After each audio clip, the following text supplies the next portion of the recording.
Saharanpur civil defence warden के 3 साल हुए पूरे। नवीकरण के लिए चीफ वार्डन राजेश कुमार जैन की अध्यक्षता में रखी गई मीटिंग। सहारनपुर में सिविल डिफेंस वार्डन की बुलाई गई मीटिंग। 3 साल की पद नियुक्ति के नवीकरण करने के लिए रखी गई थी मीटिंग। आज सहारनपुर में सिविल डिफेंस वार्डन की एक मीटिंग रखी गई, जिसमें 3 साल पूरे किए गए वार्डनों के रिन्यूअल के लिए जानकारी दी गई। Civil defence warden chief warden Rajesh Kumar Jain की अध्यक्षता में यह मीटिंग रखी गई थी, जिसमें राजेश कुमार जैन ने जानकारी देते हुए बताया कि 31 दिसंबर 2024 को सिविल डिफेंस वार्डन के 3 साल पूरे हो रहे हैं और इन 3 साल पूरे होने के बाद दोबारा से रिन्यूअल किया जाता है। इसी के लिए आज यह मीटिंग रखी गई है। सभी वार्डनों को बताया गया है जिनके 3 साल पूरे हो गए हैं, वह अपने पर पत्र जैसे पुलिस वेरिफिकेशन, मेडिकल जांच और अन्य डॉक्यूमेंट दोबारा से जमा कराए, जिसके बाद उनके घर पत्रों की जांच कर दोबारा से सिविल डिफेंस में कार्य करने का मौका दिया जाएगा। इन सब चीजों को लेकर आज यह मीटिंग रखी गई थी।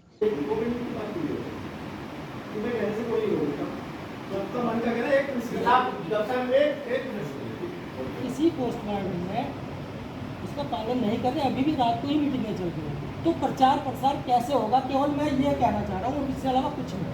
हो गई बात आप? जी सर। आदरणीय जी साहब, सर ये तो ये पहले मेरी बात सुनो। ये बेरोजगार है क्या? आप अपनी बात बोलो। ये बेरोजगार है क्या? या बेरोजगार? देखो, आज सिविल डिफेंस सहारनपुर की मीटिंग बुलाई गई है। सिविल डिफेंस सहारनपुर में जितने वार्डन हैं, इन सबका जो नियुक्ति है फिलहाल वो 31 दिसंबर 2024 तक के लिए है। शासन आज के नियमानुसार 3 साल के लिए नियुक्ति होती है, उसके बाद रिन्यूअल होता है।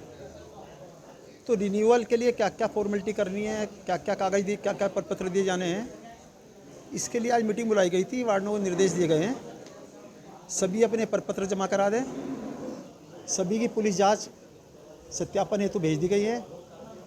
सबके जो मेडिकल जांच है, मेडिकल जांच ले ली गई है सबकी, क्योंकि जो सिविल डिफेंस का नियम है, जब सरकारी कर्मचारी अधिकारी नियुक्ति के लिए पुलिस वेरिफिकेशन और आपका हेल्थ सत्यापन दोनों की आवश्यकता है। ऐसे सिविल डिफेंस के लिए सारी शर्तें वही लागू होती हैं वार्डन के लिए जो एक सरकारी कर्मचारी अधिकारी के लिए होता है।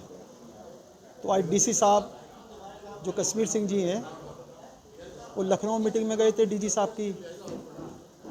एक नागपुर सम्मेलन में गए थे, जहां हमारे प्रदेश, हमारे हिंदुस्तान के माननीय गृह मंत्री जी अमित शाह जी द्वारा मीटिंग ली गई, निर्देश दिए गए।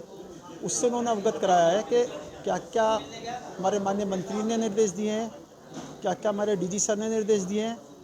उन सबको निर्देशित किया है वार्डनों को, इन सब का पालन सुनिश्चित करें और जल्दी जल्दी अपने वार्ड में जमा करें और जागरूक करें, निगाहें बनाए रखें। शहर में कहीं भी किसी भी परिस्थिति में, विपरीत परिस्थितियों में वार्डन अपने अपने क्षेत्रों में सक्रिय रहें। सहारनपुर में जागरूक करें कि मीटिंगें कर कर बताएं, लोगों को प्रचार करें। बस ये आज यही सब निर्देश वार्डनों को दिए गए हैं। नहीं, पद खाली नहीं, पद तो फिलहाल सबका रिन्यूअल होना है। एक आधे जो पद है वो सब 31 दिसंबर के बाद ही भरे जाने हैं, 1 जनवरी से। उनके लिए नए प्रस्ताव लिए जा रहे हैं। प्रस्ताव लेके, क्योंकि हमारे नियंत्रक माननीय डीएम साहब होते हैं, डीसी साहब के माध्यम से माननीय एडीएमई अर्चना द्विवेदी जी के माध्यम से डीएम साहब को जाएंगे, डीएम साहब से रिकमेंड हो गए, फिर प्रमुख सचिव उसको जाएंगे डीजी को, डीजी सर फिर आगे प्रमुख सचिव को भेजेंगे। तो यहाँ से तो जो आईसीयू तक की पोस्टें हैं, 18 पोस्टें, इन 18 पोस्टों का तो शासन को जाएगा। पोस्ट वार्डन का माननीय डीएम साहब के सर से होगा, जो अभी दिसंबर जनवरी में होगा, तो सभी पोस्टें भरी जानी हैं।